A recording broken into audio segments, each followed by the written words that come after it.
Aujourd'hui, on va parler de la troisième expérience vintage de William. La dernière fois, il s'est amusé avec un Hasselblad 500 ELM. Et puis, on avait parlé de la résolution, de l'avantage, de la taille, du format, tout ça. Et ça a amené tout ça vers essayer un 4x5, mais un 4x5 portatif. Pas un 4x5 monorail qui est très gros, avec de la pellicule, cette fois-ci, de la diapositive couleur, c'est-à-dire on n'arrange pas les images en numérisation, on ne les arrange pas à l'impression, il faut que ce soit beau du premier coup, puis c'est sûr du transparent couleur. Alors, j'ai une caméra qui est quand même là, c'est tout petit, bang, bang, bang, tu mets ça, tu peux trimballer ça, même pas de sac, et c'est quand même assez agréable d'utilisation, et c'est des caméras qui ont servi. C'est un Bush Pressman. C'est une caméra de presse, dans le fond. C'était vendu pour faire de la photographie, du photojournalisme. Donc ça, c'est la caméra en question. Tu aurais dû ramener le rêve vers l'arrière avant de le sortir. Ah, je suis sorti de la traque. Ah, j'ai pas respecté ce qu'il fallait faire. Le prof. OK. Alors ça, c'est la caméra en question. Une loupe, je vais fournir une loupe de mise au point de 10X. C'est une loupe très critique pour faire la mise au point sur le dépoli. Je vais fournir un déclencheur souple. On peut faire des photographies à main levée avec cette caméra-là, mais un déclencheur souple, c'est travail très pied, donc exposition. Je vais fournir plusieurs châssis pour que toutes ces... Il n'y en a pas dedans? Non. Pour que ces 20 poses, ils puissent les charger auparavant, puis arriver sur le terrain avec tout le truc chargé. Un pose-mètre, c'est quoi que tu as pris? Donc, un bon pose-mètre. Ça a été là, sur le roi de la montagne pendant plusieurs années. C'est un flash-mètre, pose-mètre, lumière ambiante, lumière flash. Le Minolta 4, pas le 4F, mais le 4, donc une grosse bête. Et puis, ah oui, la pellicule. Une boîte de 20 poses de Velvia 100 F. Donc, peut-être un des plus beaux films, non. Le plus beau film, diapositive, couleur, présentement sur le marché, avec une carte cadeau de chez Borealis pour pouvoir faire développer gratuitement toutes ces pellicules-là. Juste pour parler d'argent, pour le fun, combien ça coûtait la boîte de film? La boîte de film, je pense qu'elle était 80 quelques pour les 20 poses. Et le développement, 80 quelques. Fait que 160$ pour faire 20 poses, 16$ de pause. Ça avait un petit stress, mais en tout cas, voilà. C'est la réalité aujourd'hui de la photographie 4.5. Alors, William! Oui. Premières impressions. Premières impressions, autant que j'ai eu du fun avec le Hasselblad, le 4.5, c'est vraiment quelque chose qui... je pense que je suis pas fait pour ça. C'est trop lourd? T'es pas assez costaud?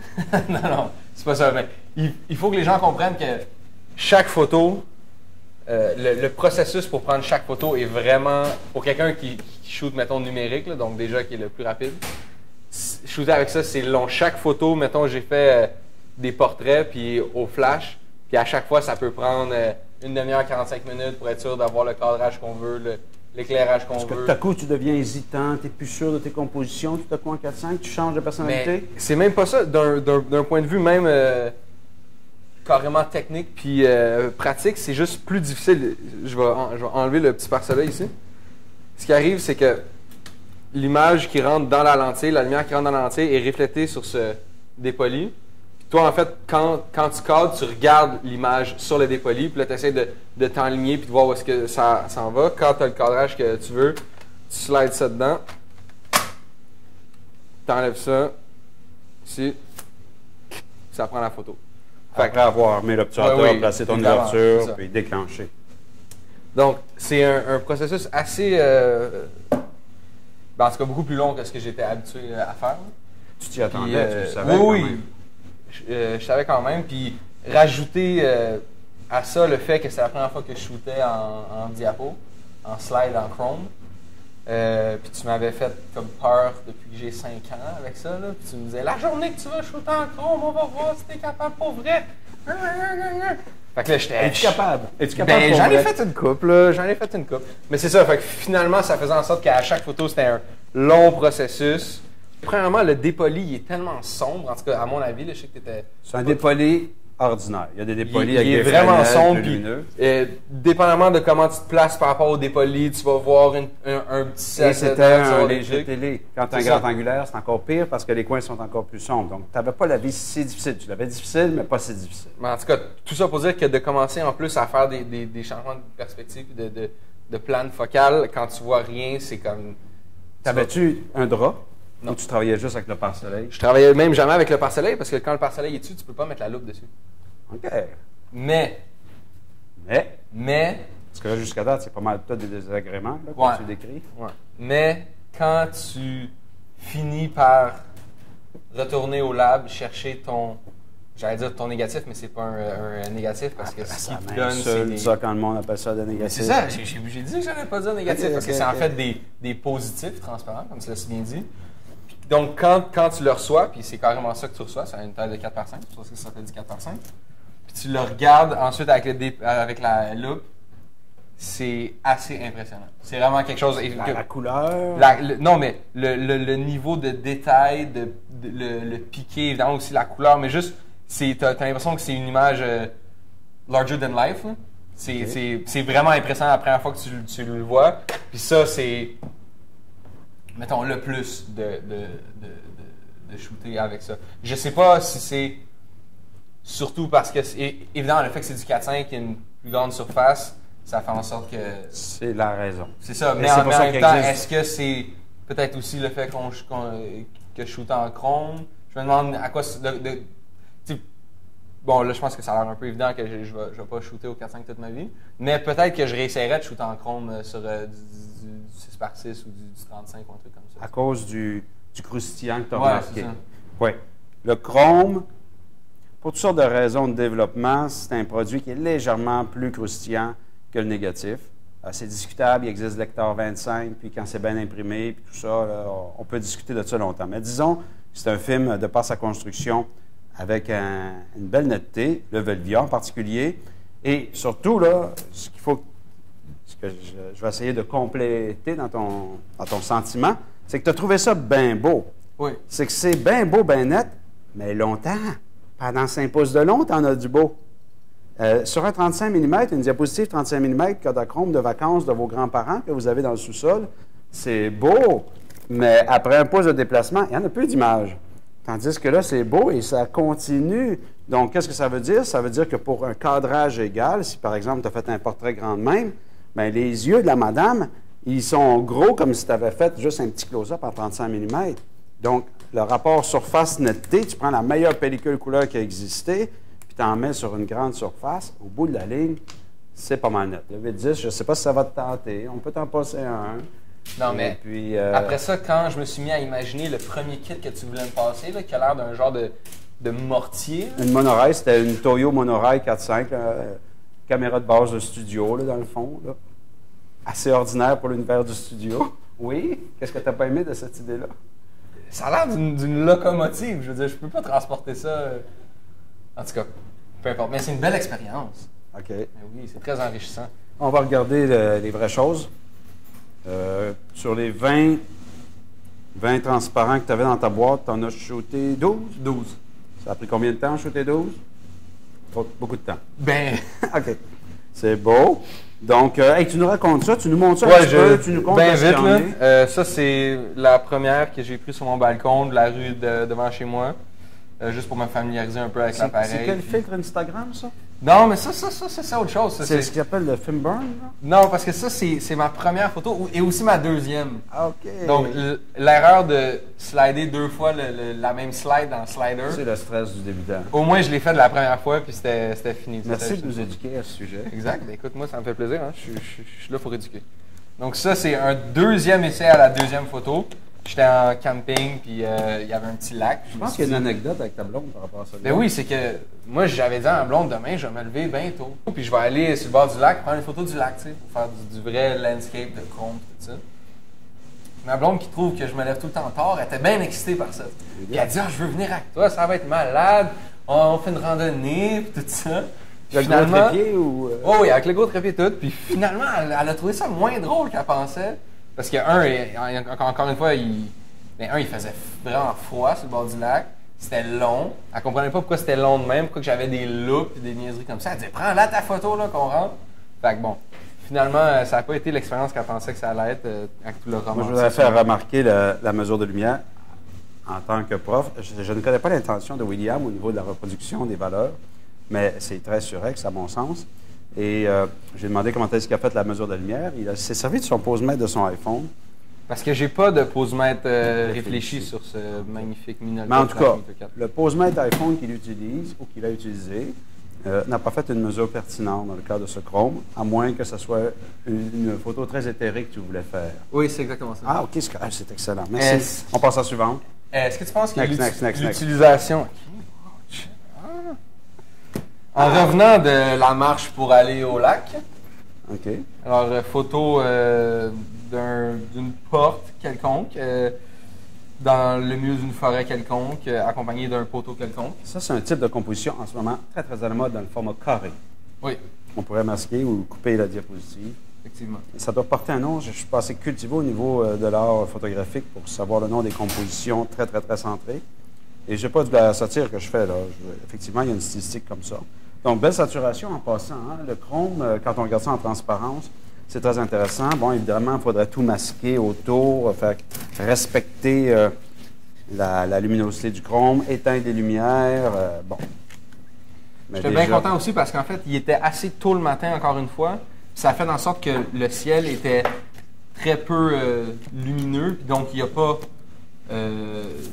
n'a pas traversé totalement, dans le sens où on voit encore un peu de la couleur du ciel. Puis c'est le temps couvert, là, et la pluie, c'est vraiment des éclairages de prédilection pour du transparent, pour du chrome, de la diapositive. Donc voilà, première tentative de portrait, une de mes amies, Laurence, que j'ai shooté au flash chez nous. Donc c'est ça, avec tout l'or et le chrome et tout le bling. Et puis, comment tu trouves ça? Ben, je sais que tu trouves qu'elle est sous-ex, mais moi, c'est cette exposition-là que j'allais chercher. Donc, encore une fois, le discours photographique est respecté. Tu as mesuré ça au pose-mètre, au flash-mètre à incident. Ouais. Et c'est assez croustillant, hein? Oui, il faut. Évidemment, ce que vous voyez maintenant, ça rend pas... On va faire des numérisations pour pouvoir regarder des détails. Ouais. Voilà. Puis c'est très, très, très chaud. Hein? C'est très, très, très... je ne peux pas imaginer du papier Epson qui sort d'une imprimante qui aurait cette espèce de qualité de dorure que ses cheveux. C'est les propriétés de la transparence. Peut-être qu'un bon moniteur d'ordinateur pourrait rendre ça, mais là, on regarde de la lumière qui passe au travers de colorants et ça a une très belle qualité, là. Donc, deuxième tentative de portrait sur X. OK, problème. Instagram. Le même portrait refait à une pas pire exposition ça, avec un light leak. Epistamatique. Ah, justement, Laurence Davidson qui m'appelle. Ça, c'est le modèle qui était sur le... ça, c'est toi qui voulais que je fasse des photos de nuit à longue exposition. Oui, je lui avais fait quelques suggestions parce qu'une photo de nuit sur X, sous X, bleu, vert, c'est toujours intéressant. C'est libre à interprétation. Ici, on a une photo typiquement montréalaise à cause des comptes de construction. Et puis, l'exposition est assez longue, hein? Ça doit être 30 secondes, je pense. 30 secondes. Et c'est pas pire parce que normalement, à Montréal, c'est du sodium haute pression. Donc, tu aurais dû avoir une grosse dominante vert jaune. Et finalement... Mais c'est parce que j'avais tout rebalancé la lumière avec des gels. Tu as fait ça. Alright, ça c'est bon la même nuit que la photo à longue exposition, c'est une vitre proche de chez nous. Moi, je vais l'intituler Le vitrail dans le vitrail. Le vitrail dans le vitrail, effectivement. Quelle poésie qui vient en toi, Martin. Ça, tu vois, je trouve que c'est un bon exemple du fait que le dépoli est tellement sombre que tu as de la misère à vraiment voir la composition, surtout dans les coins de ce que tu fais. Puis, je veux dire, évidemment que c'était pas ça la composition vraiment que je voulais avoir pour l'image. Tu sais, le truc, je l'aurais fait beaucoup plus centré et tout ça. Puis, j'arrivais jamais à l'ajuster puis à le faire. Je revenais dans le coin, là, dès que je faisais ça, il se redécalait. Puis j'ai fini par la prendre pareil, puis je me suis dit, fuck, ça va démontrer que... Tu avais emprunté la locomotive que je t'avais suggérée. Oui, il y avait un viseur, il y avait ça un hood avec des loupes, là. C'était un viseur qui t'aurait vraiment isolé. Mais effectivement, il fallait traîner la locomotive. Ce qu'il y a d'intéressant dans cette photo-là, je ne sais pas si c'est un heureux hasard ou si c'est ton grand talent, c'est que la justesse de l'exposition, on a une légèreté dans l'image, en même temps des pastels, on a quand même de la texture dans le cadre, à l'intérieur du cadre. Donc, en tout cas, j'ai pas vu la fourchette. Si tu avais fait une fourchette, mais je trouve que pour le sujet, c'est une exposition juste. Et ça rend tout le vitreux. Hein? Un chrome, c'est comme un vitrail. Et le sujet, c'est comme un vitrail en même temps. Alors, c'est très intéressant. Bon, encore une fois, une photo de rue là, avec les nuages. J'avais vu les gros nuages comme ça. Je me suis dit que ça allait bien rendre, que le ciel allait... Et là, le pose-mètre du iPhone a bien fonctionné. Oui.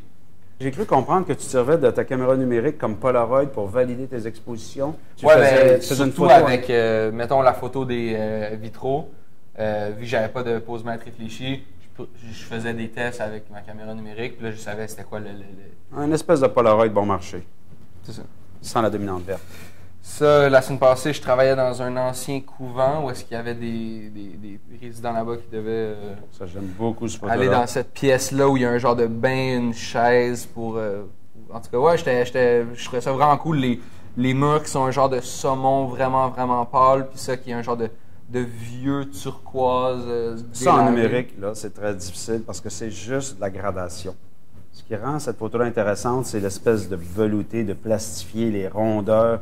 C'est comme tout.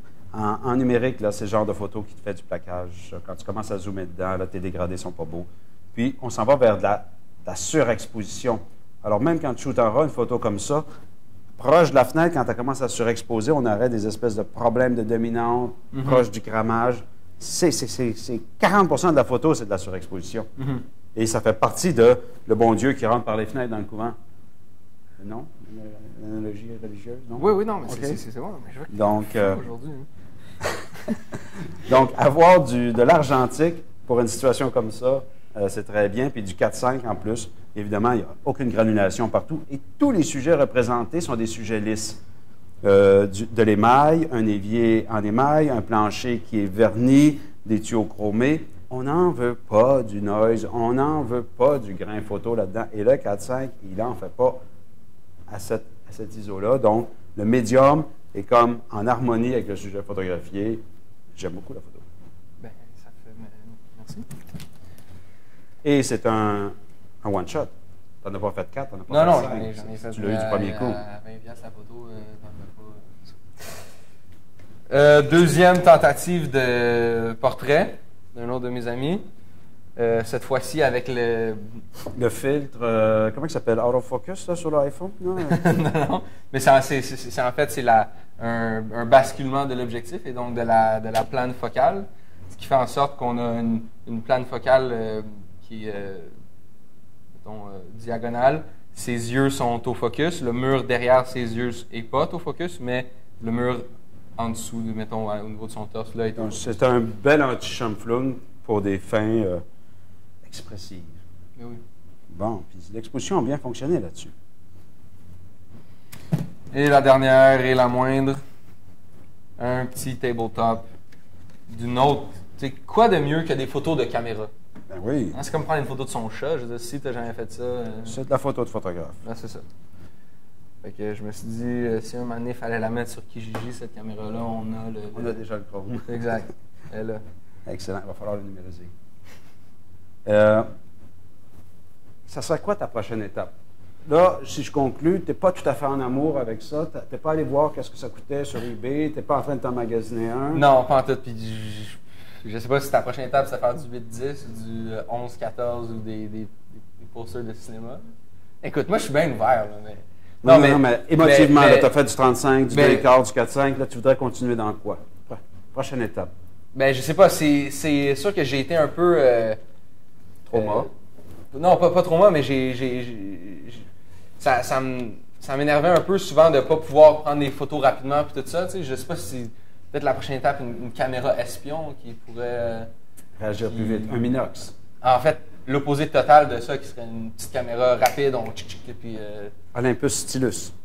Olympus Stylus, ouais. On verra ce qui se passe avec ça. Donc, ben merci. Et puis, on te fait vivre des douleurs, mais si tu contribues à la propagation de l'expérience argentique. Merci.